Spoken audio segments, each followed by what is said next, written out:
Hola, ¿cómo están? Bienvenidos.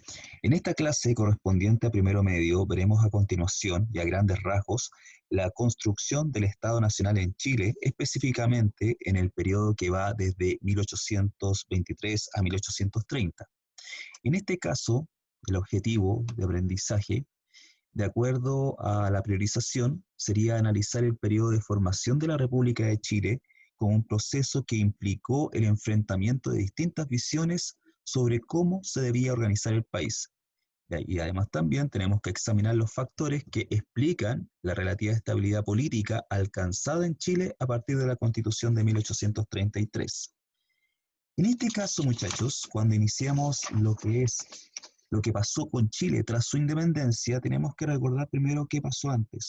En este caso, entre 1817 y 1823 estuvo bajo el mando del país Bernardo Higgins. Su gobierno en líneas generales fue muy autoritario, por lo tanto, ciertos sectores políticos, especialmente algunos militares, lo terminan obligando a abdicar en 1823. Por lo tanto, a partir de ese año y hasta 1830, se produce un periodo histórico que es muy poco conocido dentro de nuestro país, que tiene diversas interpretaciones, ya que muchos historiadores lo dicen de diversas formas. En este caso, según los historiadores conservadores como Diego Barros Arana, Francisco Antonio Encina y Mario Góngora, el periodo se denomina anarquía. Fíjense, anarquía. ¿Ya? ¿Debido a qué? Según ellos, el periodo se caracterizó por la sucesión de distintos gobiernos en breve tiempo. Estamos hablando de 7 años, pasaron como entre 7 y 8 gobiernos, y también se caracterizó por un desorden político, un desorden administrativo y la existencia de constituciones que tuvieron breve vida o nunca se aplicaron. ¿Ya? Por lo tanto, eso lo vamos a profundizar un poquito más adelante. En cambio, otros historiadores que son más contemporáneos, más actuales, como por ejemplo Julio Heise, Alfredo Jocelyn Holt y Gabriel Salazar, difieren un poco de la mirada conservadora y se refieren a este periodo como aprendizaje político o periodo de organización nacional, debido a que estábamos construyendo un proyecto de nación tras la independencia, y en este caso había que preocuparse de las realidades no solamente de Santiago, donde estaba la capital, sino que además también de las necesidades de las regiones que integraban este proyecto de país, como por ejemplo la zona norte y la zona sur, ya que eran productoras. Por lo tanto, es una discusión historiográfica que todavía está pendiente. En este caso, dentro de las principales complicaciones que se da dentro de este periodo, primero vamos a destacar como principal elemento la inexperiencia de la clase política que surge tras la independencia. En este caso, la élite que surge a partir de la independencia de Chile es una élite criolla que desde la colonia literalmente no tenían el acceso al poder político, por lo tanto ellos eran muy cultos, eran dueños de la tierra, sabían administrar sus propiedades y tratar con la punta del pie a sus inquilinos y peones, pero para administrar un país era diferente, por lo tanto ellos al tomar el poder les costó mucho, tenían mucho bagaje intelectual, pero no sabían administrar un país. Por lo tanto, ese fue como el gran problema que ellos tuvieron. Además, también se suma una crisis económica, en la cual tras las guerras de independencia, la zona agrícola fue destruida y solamente se mantuvo la minería. Pero además también Bernardo Higgins, bajo su administración, endeudó al país con un objetivo fuera de las necesidades de Chile, que fue la independencia del Perú y la formación de una escuadra nacional. Por lo tanto, Higgins se endeudó con Inglaterra. Por lo tanto, el Estado chileno, una vez lograda la independencia del Perú, el Estado chileno no tenía la forma ni los medios económicos para pagar esa deuda. Por lo tanto, ¿qué medidas tomaron los gobiernos posteriores a O'Higgins? La confiscación de los bienes del clero, o sea, le quitaron propiedades a la iglesia, que fue como una medida súper resistida por la aristocracia, pero además también se estableció que una empresa privada pagara la deuda en nombre del Estado chileno. Y eso se denomina el estanco. ¿Qué es el estanco? Aquí está. El estanco es un monopolio sobre diversos productos importados como el tabaco, los licores, el naipe y el té. En este caso, ellos establecían el precio, la gente tenía que comprar esos productos y la ganancia de esa venta serviría para pagar esa deuda. Por lo tanto, Chile tuvo que depender durante breve tiempo de una empresa privada pagar esa deuda con Inglaterra.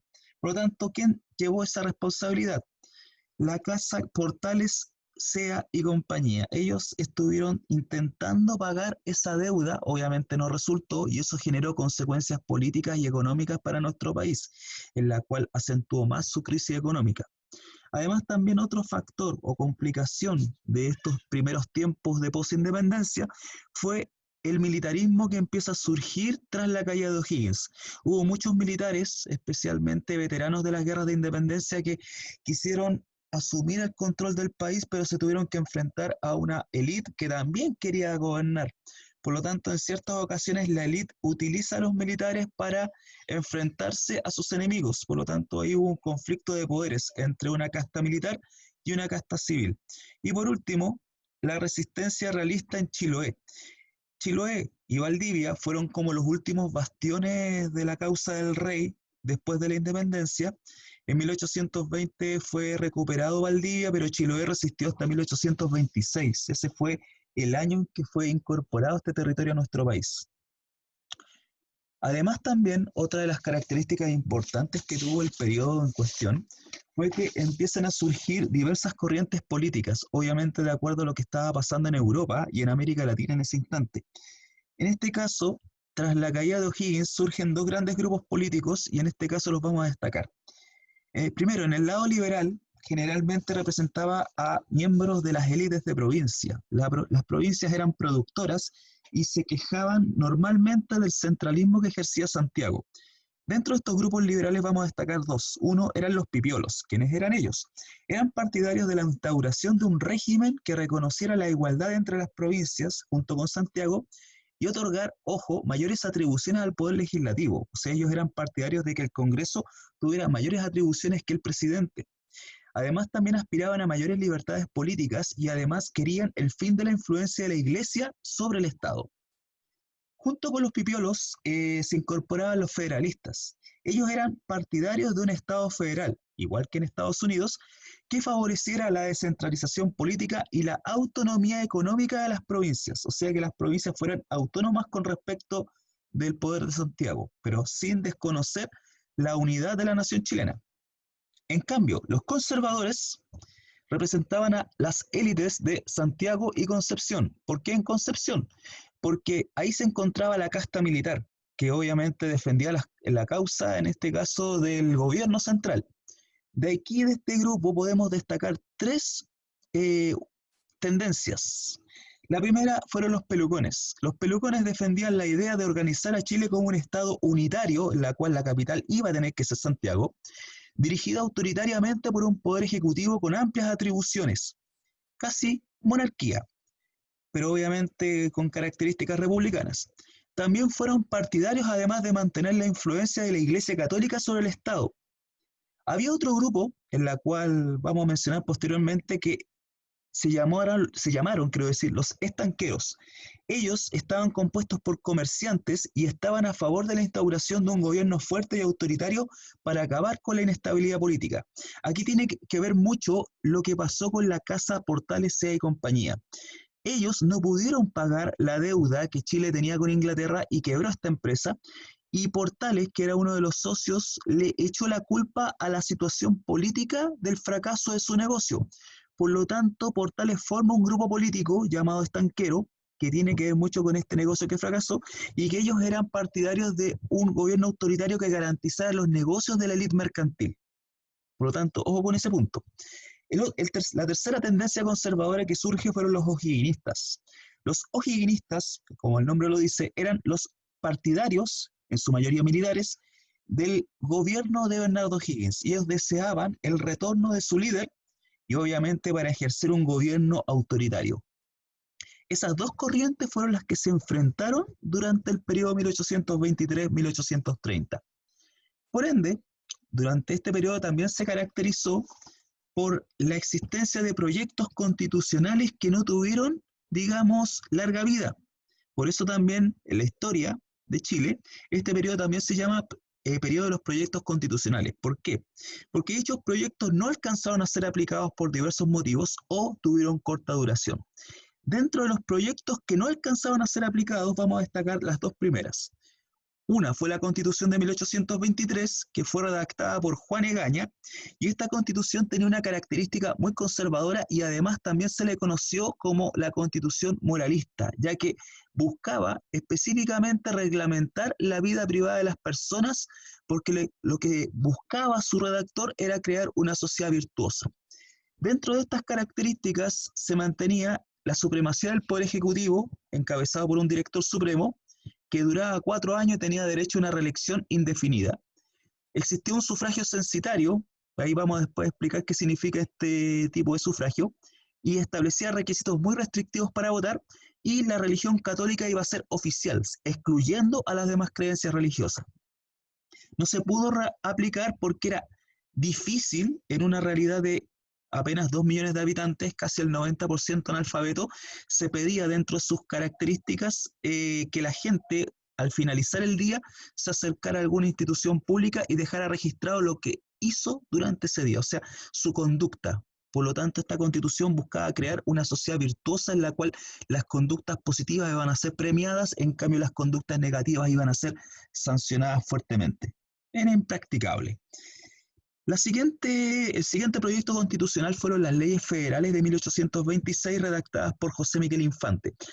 Aquí, dentro de lo que buscaba, era convertir a Chile en un estado federal, por lo tanto se creaban 8 provincias, en la cual cada provincia conformaba un gobierno regional autónomo, tanto a nivel legislativo y administrativo, o sea, tenían su propio gobernador, su propio parlamento local. Cada autoridad nacional, regional y local, incluyendo incluso hasta los párrocos de las iglesias, serían elegidos por voto directo. Ojo con ese punto. En el anterior hablaba de voto restrictivo, en este caso voto directo y popular. Pero se mantenía el sufragio censitario, se establecía condiciones para votar. Tampoco se pudo aplicar porque cuando se intentó realizar elecciones bajo el sistema parlamentario se generaron conflictos, especialmente para elegir a los curas. La constitución que tuvo vigencia, muy breve, pero fue vigente, fue la Constitución de 1828. Esta Constitución fue redactada por un intelectual español llamado José Joaquín de Mora. El modelo lo tomó de la Constitución de Cádiz de 1812, por lo tanto era una Constitución europea que se intentó aplicar aquí en Chile. Por lo tanto, la Constitución de 1828 fue muy avanzada para su época, ¿ya? Era casi impracticable, pero estuvo vigente. Pero en este caso, dentro de las características de esta Constitución, fue que estableció sistemas de control y equilibrio entre los poderes del Estado. O sea, reconoce 3 poderes del Estado y que se controlaban entre ellos. Súper moderno para la época. También crea un Congreso bicameral con representantes regionales y nacionales. Mantiene el voto censitario, pero elimina el requisito de saber leer y escribir. Por lo tanto, ahí se restringía solamente el voto masculino. Independientemente si eras alfabeto o no alfabeto, podías votar. Y se mantenía la religión católica oficial. En este caso, la Constitución del 28 generó esto, la guerra civil. En este caso, algunos historiadores no la mencionan como una guerra civil, sino que fue una revolución. Pero en este caso, esta guerra civil fue porque, según la Constitución de 1828, debía haber elecciones presidenciales para el año que viene. Y una de las características era que el presidente tenía que además ser elegido junto con un vicepresidente, ¿ya? En este caso, la elección se dio, ganó el candidato que es liberal, que era Francisco Antonio Pinto, lo estoy indicando aquí con el cursor, que sacó un 29% de los votos, súper chico la cantidad, pero piensen que en esa época votaba una minoría. Y el vicepresidente, por lógica, tenía que ser Francisco Ruiz Tagle, pero había un problema. Francisco Antonio Pinto era pipiolo, o sea, era liberal, y Francisco Ruiz Tagle era conservador. Pero en este caso, el Congreso, como era de mayoría liberal, no eligió como vicepresidente a Francisco Ruiz Tagle, sino que eligió a la cuarta mayoría, que fue José Joaquín Vicuña, que era liberal igual que el presidente. Según los conservadores, esto fue un tongo o un fraude, y eso provocó primero la renuncia del presidente Pinto, que fue acusado de fraudulento, pero además también provocó una sublevación por parte de las fuerzas conservadoras, un alzamiento militar, y esto se definió como una guerra civil. En este caso, el conflicto termina con la batalla del Ircay y la derrota de los pipiolos, o sea, los liberales frente a los conservadores. Por lo tanto, fue una guerra civil que duró 8 meses, pero se definió en una sola batalla. Y en este caso, el fin de esta guerra civil también pone fin al periodo de la organización nacional y da inicio a una nueva época, en esta ocasión dominada por los conservadores, los cuales ejercen el poder entre 1831 hasta 1861. Este periodo, según algunos historiadores, se le denomina también república autoritaria o conservadora, y en este caso tiene mucho que ver con el afán que tenían los conservadores de restablecer el orden interno a través primero de cambiar lo anterior, o sea, la constitución del 28 debía desaparecer, y el sometimiento también de la oposición política a los conservadores, en este caso serían los pipiolos o liberales. Pero además también, según los historiadores, este régimen conservador fue súper importante ya que se estabiliza la economía, Valparaíso se convierte en la ciudad más importante a nivel comercial en Chile y además también tuvimos un proceso de crecimiento económico que hizo que Chile estuviera integrado al sistema capitalista. Pero eso lo vamos a ver en otra oportunidad. Y además también los conservadores también defendieron al país a través de un conflicto externo que fue la guerra contra la Confederación Perú-Boliviana, que eso también va a ser motivo de otro comentario posteriormente.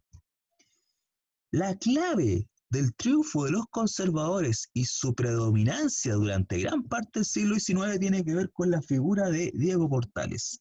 Este personaje, que fue el que encabezó este estanco del tabaco, él fue el líder del sector político estanquero, pero él, junto con los conservadores, se toman el poder en 1830. En este caso, Portales no fue presidente de Chile, él no ejerció la presidencia de la República, sino que ejerció cargos ministeriales muy poderosos, por lo tanto, lo convierte en un superministro.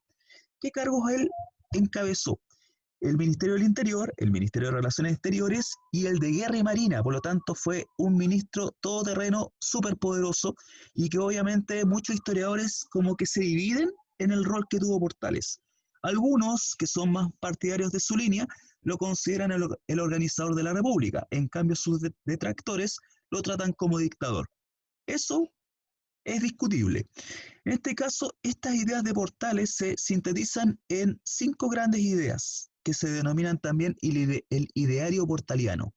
La más importante, muchachos, la estoy marcando aquí, es el ideal de orden.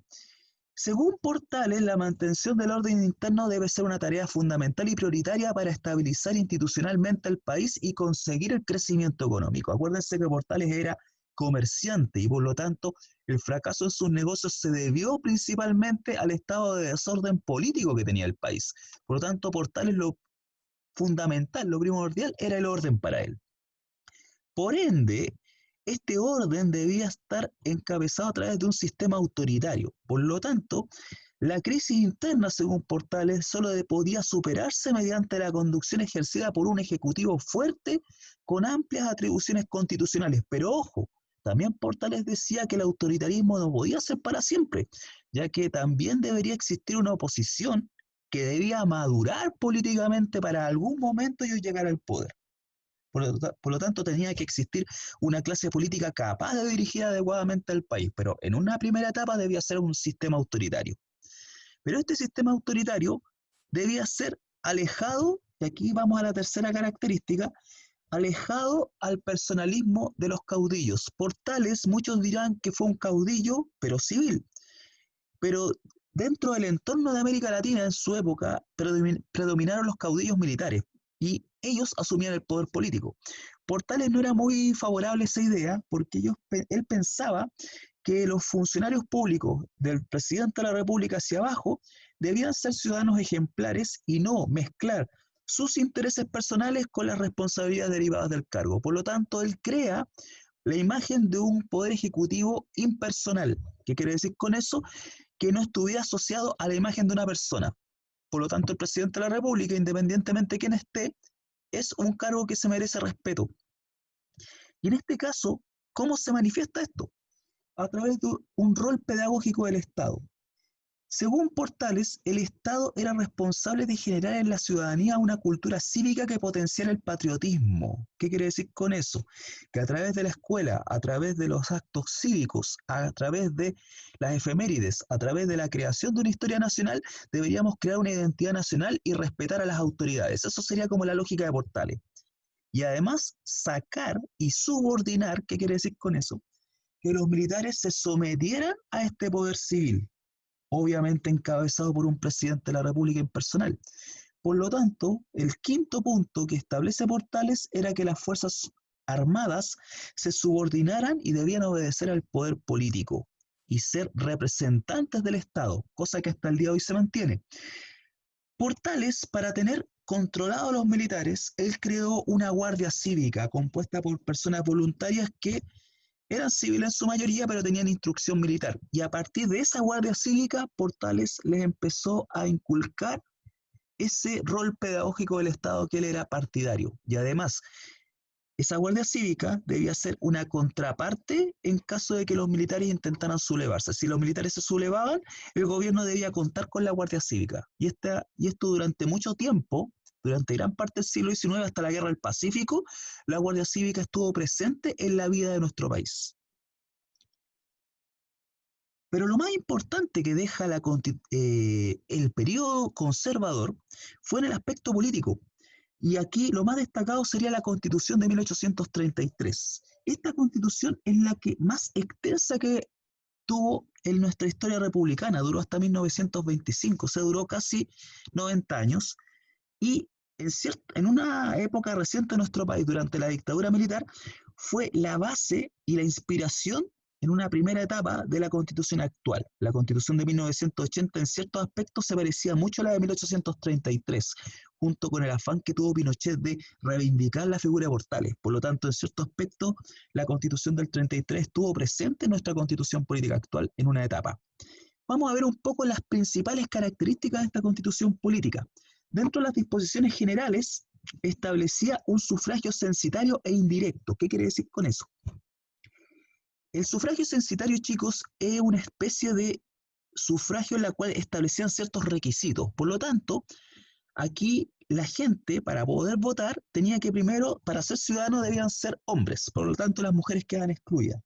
Estos hombres debían ser mayores de 25 años si eran solteros, o de 21 años si serían casados, que supieran leer y escribir y que contaran con patrimonio económico y que tuvieran bienes inmuebles. Por lo tanto, ese sería el requisito para votar y eso establecía un sufragio censitario. Pero además también era indirecto, o sea, ¿qué quiere decir con eso? Que para elegir presidente no se votaba de forma directa, sino que debían votar por electores. Y eso era un modelo que hasta el día de hoy se mantiene en Estados Unidos, en la cual la gente no vota directamente por el presidente, sino que vota por un elector que representa al presidente. ¿Se entiende? Entonces, en este caso, este elector, dependiendo de la cantidad de electores que tenía cada candidato, se elegía al presidente de la República. Además, también establecía la religión católica como la oficial del Estado, excluyendo del ejercicio público de cualquier otra. Por lo tanto, durante mucho tiempo, la religión católica era la religión oficial del Estado.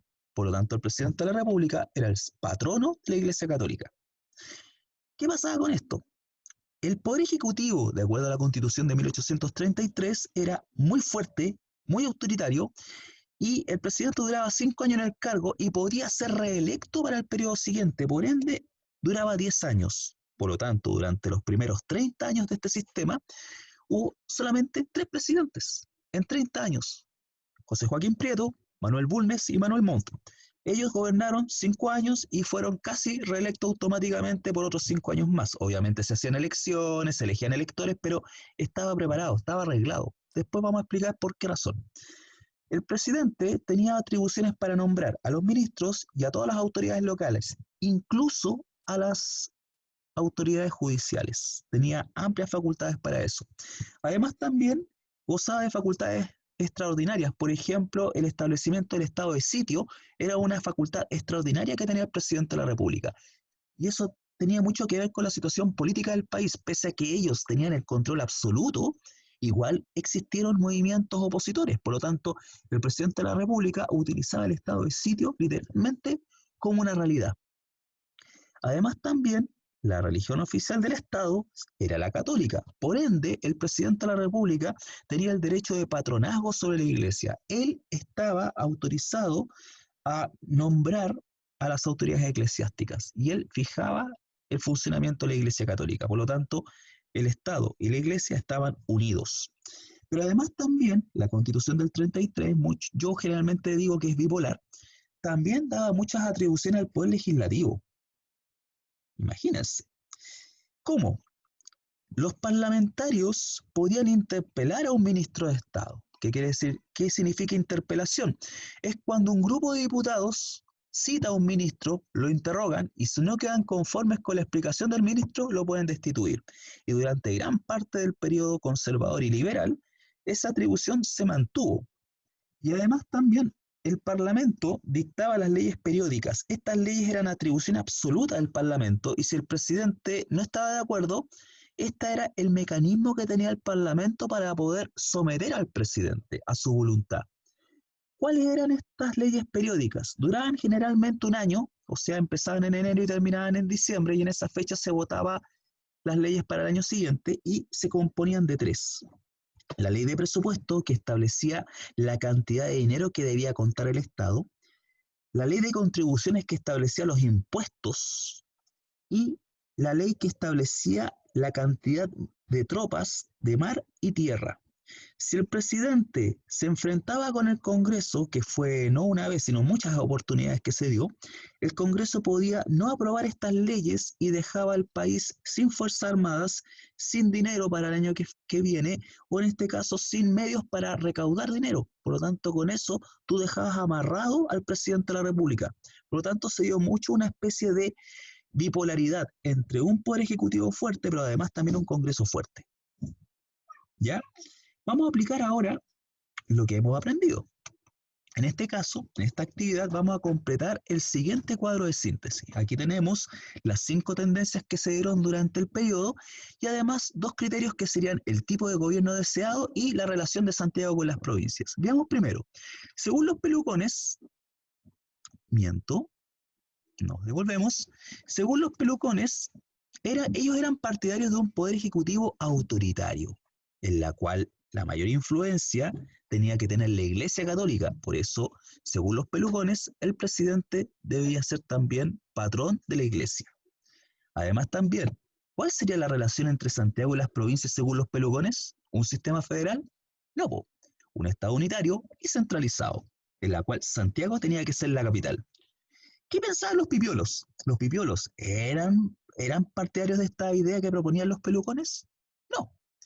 Los pipiolos buscaban mayor atribución al poder legislativo y además eran partidarios del fin de la influencia de la Iglesia Católica en la sociedad. Por ende, los pelucones serían los conservadores y los pipiolos serían los liberales.